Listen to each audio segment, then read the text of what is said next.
Assalamualaikum warahmatullahi wabarakatuh. Kami dari kelompok 9 mata kuliah Sains Data Consulting. Di sini saya bersama rekan saya Mas Davano, dia Mary dan saya sendiri Rashika, Hafiza dan Padli akan membahas mengenai kasus di industri farmasi. Next. Sebenarnya tantangan manufaktur di industri farmasi itu ketepatan dosis bahan aktif dalam tiap tablet itu merupakan aspek krusial, di mana untuk memastikan keamanan dan efektivitas obat.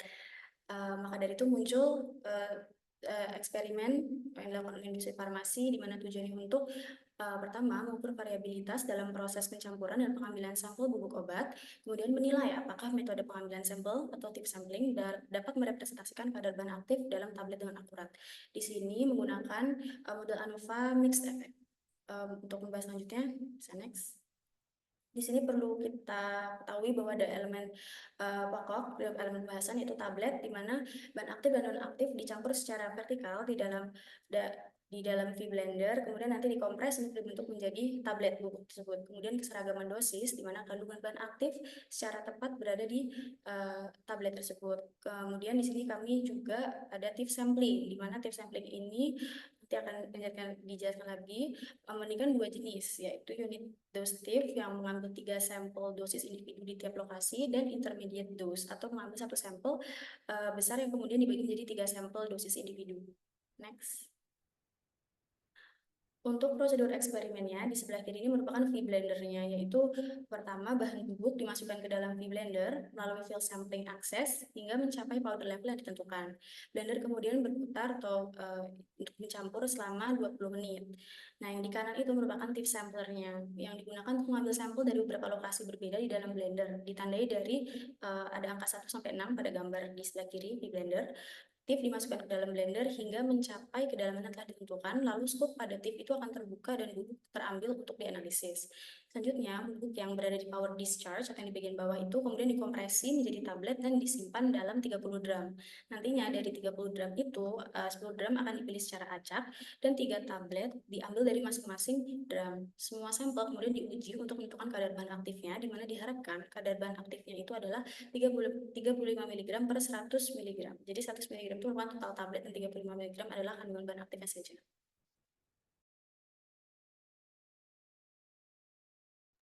Selanjutnya untuk struktur data yang kami gunakan yaitu untuk dataset Si81 TIFF data dan Si81 tablet data, di mana kedua data ini merupakan dataset hasil uji kandungan bahan aktif pada dua eksperimen yang berbeda. Nah, kedua dataset ini juga memiliki variabel dan faktor yang dianalisis yang seperti dijabarkan pada tabel di bawah ini, di mana ada variabel Y dalam satuan miligram merupakan hasil uji kandungan bahan aktif per 100 miligram. Lalu ada variabel metode dengan level unit dan ITM atau merupakan jenis alat sampling, yaitu per unit atau intermediate dose. Selanjutnya ada variabel lokasi dengan level 1 sampai 6 merupakan lokasi pengambilan sampel dalam V-blender. Lalu ada variabel rep atau replikasi pengulangan per lokasi dengan replikasi sebanyak 1 sampai 3. Lalu ada drum, yaitu drum atau tempat tablet yang diambil dengan level acak. Terakhir ada variabel tablet dengan level 1 sampai 3 yang merupakan sampel tablet dalam satuan drum. Next.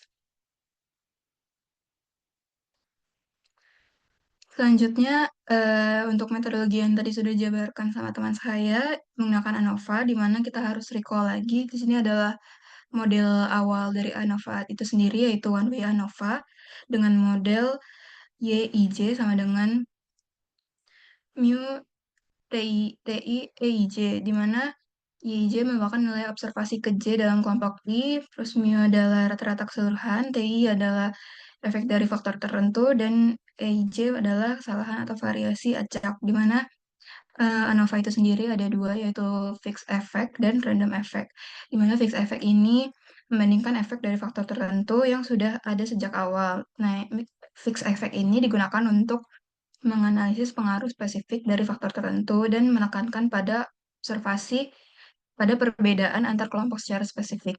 Selanjutnya ada random effect, di mana Dan efek ini tidak hanya membandingkan kelompok yang ada, tapi juga bagaimana variabilitas secara keseluruhan berkontribusi pada hasil. Digunakan ketika level dari faktor yang dianalisis secara acak lebih besar daripada populasi. Next. Hipotesis yang akan diuji pada kelas kali ini ada 3, yaitu apakah ada perbedaan signifikan antar metode Steve sampling, apakah ada sampel dari TIFF sesuai dengan tablet yang telah diproduksi, dan terakhir, apakah ada efek lokasi dalam pencampuran bubuk. Selanjutnya adalah mixed model analysis. Jadi mixed model analysis ini merupakan pendekatan yang digunakan ketika suatu eksperimen ini melibatkan faktor yang dikendalikan secara langsung dan juga faktor yang muncul secara alami dalam pengukuran. Nah, dalam konteks penelitian ini atau eksperimen ini, faktor A adalah fixed effect dan juga faktor B adalah random effect. Nah, tadi sudah dijelaskan bahwa eksperimen ini menggunakan model ANOVA. Nah, di sini menggunakan two-way ANOVA yang mana dia detailnya adalah mixed model two-way ANOVA dengan persamaan sebagai berikut, yaitu ada YIJK yang merupakan variabel lihat, variabel dependent, yaitu nilai kadar bahan aktif. Kemudian ada mu, yaitu rata-rata keseluruhan. Kemudian ada alpha I, yaitu efek dari faktor A, di mana faktor A ini adalah efek tetap. Contohnya adalah metode sampling, karena variabel metode adalah efek tetap atau fixed effect. Kemudian beta J, yaitu efek acak dari faktor B, contohnya adalah variabel lokasi atau gram. Kemudian ada eh, gamma IJ, yaitu interaksi antara faktor A dan B, yang mana diasumsikan acak. Kemudian terakhir ada EIJK, yaitu error residual. Next. Nah, dalam mixed model analysis ini dilakukan 3 pengujian, yaitu uji efek tetap, uji interaksi, dan juga uji efek acak. Seperti, dengan model seperti pada layar. Dan untuk uji efek acak ini ada 2 model, yaitu standar model dan juga alternatif model. Nah, untuk standar model ini digunakan ketika terdapat asumsi interaksi antara faktor tetap dan juga faktor acak ini memiliki korelasi atau pola tertentu. Nah, sedangkan model alternatif ini digunakan ketika asumsi efek interaksi bersifat acak dan tidak memiliki pola spesifik. Nah, contoh penggunaannya di model standar ini adalah saat menguji apakah kadar bahan aktif berbeda antar gram, dan juga pada saat menguji tersebut tidak hanya melihat variabilitas antar gram, tapi juga mempertimbangkan bagaimana gram tersebut berbeda dan mungkin ada interaksi dengan tablet di dalamnya. Kemudian untuk yang model alternatif itu adalah dalam analisis pengaruh lokasi terhadap kadar bahan aktif, kita menganggap bahwa interaksi antara metode sampling dan juga lokasi tidak terlalu signifikan sehingga dapat digunakan model alternatif.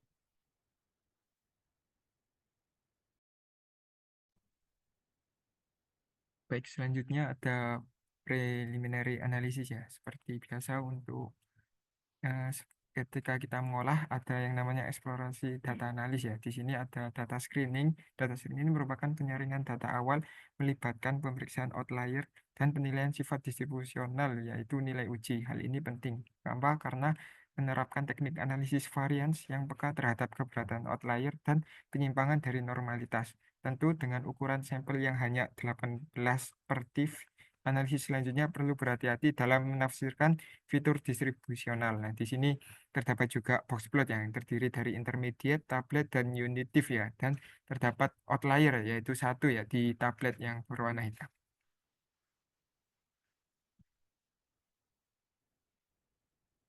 Selanjutnya adalah terkait data screening ya, yaitu meskipun uji Shapiro-Wilk dan plot Gigi dengan batas keyakinan Liliford tidak menunjukkan penyimpangan signifikan dari normalitas untuk semua metode, hasil tersebut dianggap tidak meyakinkan karena memiliki sampel yang terlibat kecil.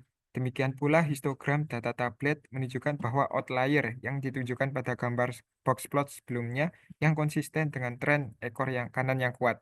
Di sini terdapat data information juga ya terkait diff yang unit, intermediate, dan juga tablet drum yang sama-sama memiliki jumlah 18 dan memiliki mean di antara 35 dan 36. Lalu terdapat juga outlier yaitu max yang berada di angka 39 dan juga minimum yang ada di angka 32, 33, dan 34.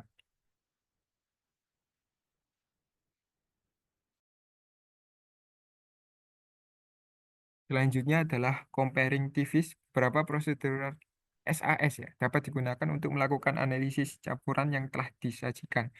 SAS ini bertujuan untuk menganalisis pengaruh metode eksperimen terhadap hasil pengukuran menggunakan ANOVA.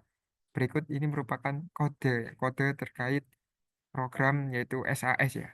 Di sini terdapat eh, TIFF dan tablet ya untuk datasetnya, lalu untuk pemrosesannya juga. Nah, dalam prosedur ini, SAS melakukan generalisasi prosedur dengan prog GLM dan memungkinkan kelas model campuran yang lebih luas untuk dipasang. Prosedur ini juga menyediakan pernyataan pengukuran berulang yang lebih fleksibel daripada versi univariat atau multivariat yang digunakan dalam prog GLM. Berikut ini merupakan output dari mixed prosedur.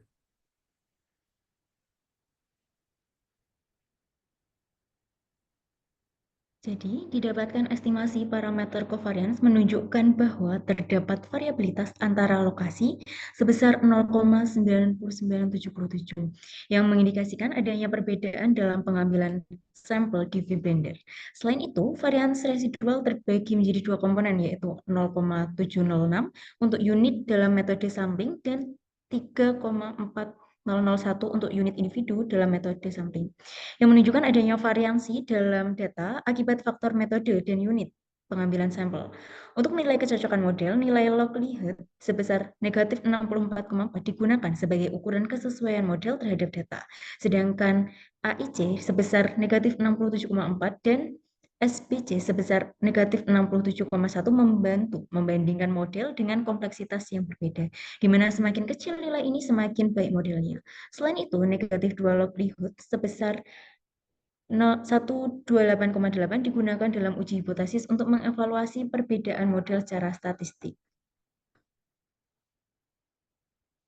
Next. Analisis random effect juga menunjukkan adanya perbedaan yang signifikan antara lokasi pengambilan sampel dalam vBlender, di mana varian kadar bahan aktif terlihat dari estimasi masing-masing lokasi. Lokasi 1 memiliki estimasi terendah, negatif 1,6389 dengan p-value 0,0058. Hal ini menunjukkan bahwasanya kadar aktif di lokasi ini secara signifikan lebih rendah dibandingkan lokasi yang lain. Sementara lokasi 6 memiliki estimasi tinggi, yaitu 1,3255 dengan p-value 0,0225, yang juga menunjukkan signifikansi statistik. Sebaiknya lokasi 2, 3, 4, dan 5 tidak menunjukkan perbedaan signifikan dikarenakan p-value-nya lebih dari 0,05. Dan ini mengindikasikan bahwasanya kadar bahan aktif relatif stabil di lokasi-lokasi tersebut. Untuk uji efek tetap, metode pengambilannya diuji dengan p-value sebesar 1,14 dengan p-value 0,2934. Hal ini menunjukkan bahwasanya metode sampling tidak memiliki pengaruh yang signifikan terhadap kadar bahan aktif. Selain itu, ada juga konsep bootstrap digunakan untuk menilai keandalan uji T dalam membandingkan perbedaan antara tiga metode pengambilan sampel dengan cara melakukan resampling dengan replacement untuk menghasilkan estimasi ulang. Dia dihitung dengan selisih antara rata-rata estimasi ulang dan nilai p-value yang diamati. Berdasarkan tabel bootstrap, didapatkan p-value, nilai observasi p-value menunjukkan signifikan di awal perbandingan metode, sedangkan bootstrap mean merupakan rata-rata p-value dari hasil resampling sebanyak 1000 kali. Base tertinggi terdapat pada perbandingan unit dendrum sebesar 0,1069. Hal ini mengindikasikan bahwasanya estimasi awal mungkin kurang stabil. Selain itu, nilai standar error yang besar seperti 0,3092 untuk unit versus drum menunjukkan tingkat ketidakpastian yang tinggi dalam estimasi p-value yang mengindikasikan adanya variabilitas besar dalam hasil bootstrap.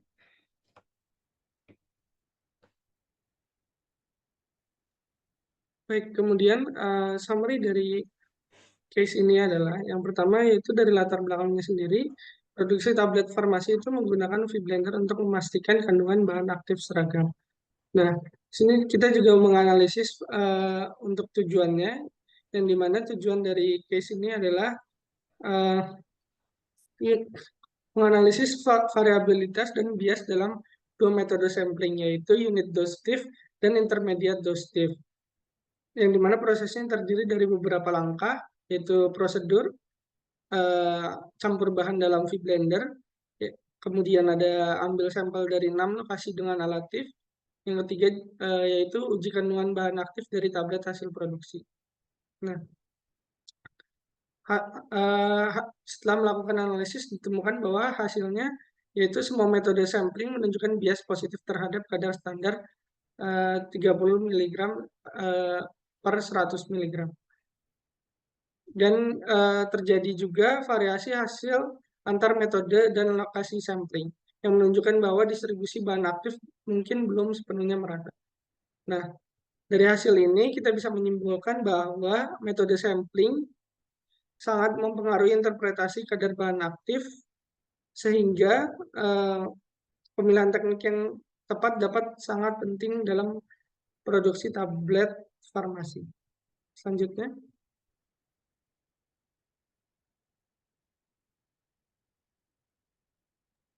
Untuk pertanyaan pertama yaitu dari penelitian ini yaitu apakah uji terdistribusi dengan baik jika sampel TIFF dianggap sebagai pengukuran berulang, bagaimana cara mempertimbangkan korelasi dalam mendeteksi outlier? Carilah metode atau uji yang sesuai dan diterapkan pada data ini. Nilai uji umumnya terdistribusi baik tanpa penyimpangan signifikan, meskipun perlu kehati-hatian karena sampel yang digunakan cenderung kecil, dan untuk sampel TIFF sebagai pengukuran berulang, deteksi outlier mempertimbangkan korelasi seperti menggunakan jarak Mahalanobis, Cook distance, atau uji Getz.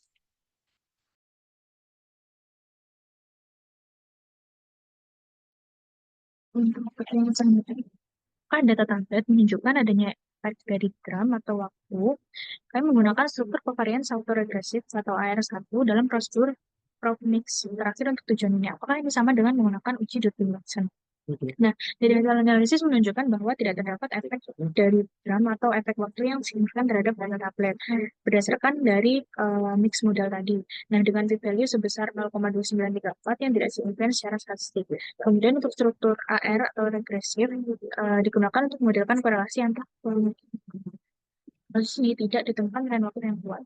Meskipun uji Dutton-Watson dan AR sama berkorelasi residual dalam itu, uji Dutton-Watson ini digunakan setelah regresi untuk mendeteksi autokorelasi.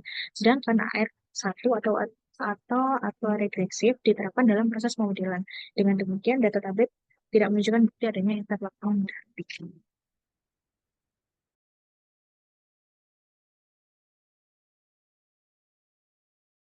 Selanjutnya untuk pertanyaan yang kedua, apakah ada bukti efek lokasi dan rekomendasi apa yang harus kita buat dalam laporan manajemen mengenai masalah ini?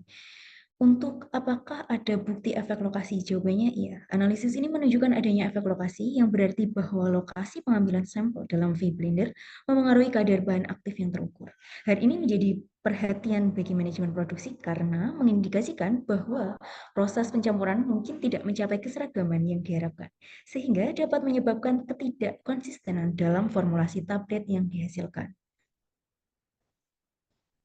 Selanjutnya, rekomendasi apa yang harus kita buat dalam laporan manajemen mengenai masalah ini? Yang pertama, meningkatkan efisiensi pencampuran. Karena lokasi pengambilan sampel mempengaruhi kadar bahan aktif, manajemen perlu mengevaluasi apakah waktu pencampuran, kecepatan, atau manajemen pencampuran perlu dioptimalkan. Menambah durasi pencampuran atau menyesuaikan pola rotasi berbender dapat meningkatkan homogenitas campuran. Yang kedua, memperbaiki metode pengambilan sampel. Metode TIFF sampling saat ini mungkin tidak cukup representatif dalam menangkap distribusi bahan aktif dalam vBlender. Manajemen dapat mempertimbangkan peningkatan jumlah titik pengambilan sampel atau penggunaan alat sampling yang lebih akurat untuk mendapatkan gambaran yang lebih menyeluruh. Yang ketiga, memantau dan memvalidasi proses pencampuran. Penerapan metode statistik SPC untuk mengevaluasi keseragaman campuran sebelum tablet dicetak dapat membantu mendeteksi dan mengatasi ketidakkonsistenan. Uji coba tambahan dengan teknik atau peralatan pencampuran yang berbeda mungkin juga dapat dipertimbangkan untuk meningkatkan kualitas produksi. Baik, lalu bagaimana kasus ini bisa ditransformasikan menjadi proyek data science? Di mana di sini kami mempropos dua buah ide. Yang pertama, ide pertama yaitu menganalisis variabilitas dan bias dengan statistik. Nah, tujuannya mengapa kita melakukan ini yaitu memiliki dua hal utama. yaitu menganalisis variasi kadar bahan aktif di berbagai lokasi sampling. Di mana artinya kita ingin melihat apakah ada perbedaan kadar bahan aktif di berbagai titik pengambilan sampel. Kemudian tujuan yang kedua yaitu menentukan apakah metode sampling berpengaruh terhadap hasil pengujiannya. Dengan kata lain, apakah cara kita mengambil sampel dapat memengaruhi hasil yang kita peroleh. Nah, pendekatan yang bisa kita gunakan yaitu yang pertama menganalisis ANOVA atau Analysis of Variance. Nah, metode ini menguji apakah ada perbedaan signifikan antar metode sampling. Kemudian yang kedua kita bisa melihat melalui visualisasi box plot, membantu kita untuk melihat penyebaran kadar bahan aktif. Dan untuk bisa melihat apakah ada pola bias atau ketidakseimbangan dari distribusi datanya. Kemudian yang ketiga ada histogram yang bisa menjadi visualisasi juga untuk menunjukkan apakah distribusi kadar bahan aktif normal atau memiliki outlier. Nah, dari proyek ini hasil yang diharapkan yaitu yang pertama identifikasi apakah metode sampling tertentu menghasilkan bias tertentu. Yang kedua yaitu menentukan metode yang paling optimal untuk mendapatkan kadar bahan aktif yang merata. Selanjutnya. Baik, untuk selanjutnya yaitu ide yang kedua, yaitu clustering lokasi sampling untuk identifikasi pola. Di mana proyek ini memiliki dua tujuan utama, yaitu mengelompokkan lokasi sampling berdasarkan kadar bahan aktif. Yaitu kita ingin melihat apakah ada kelompok area dengan konsentrasi bahan aktif yang mirip.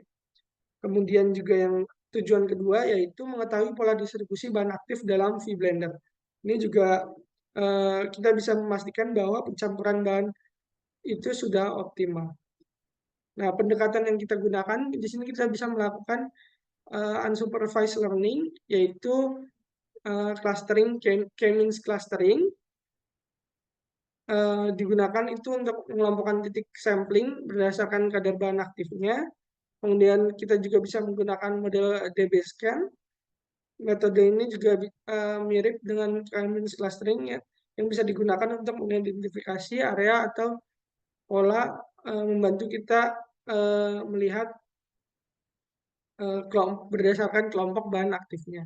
Kemudian juga PCA untuk mereduksi dimensi data untuk menemukan pola utama dalam distribusi bahan aktif. Nah, hasilnya yang diharapkan yaitu menentukan apakah distribusi bahan aktif di vBlender merata atau tidak, dan yang kedua memberikan wawasan tentang lokasi terbaik untuk pengambilan sampel yang lebih representatif. Baik, mungkin sekian dan terima kasih presentasi dari kelompok kami. Jika ada kesalahan, mohon maafkan. Jika ada pertanyaan, bisa di komen. Wassalamualaikum warahmatullahi wabarakatuh.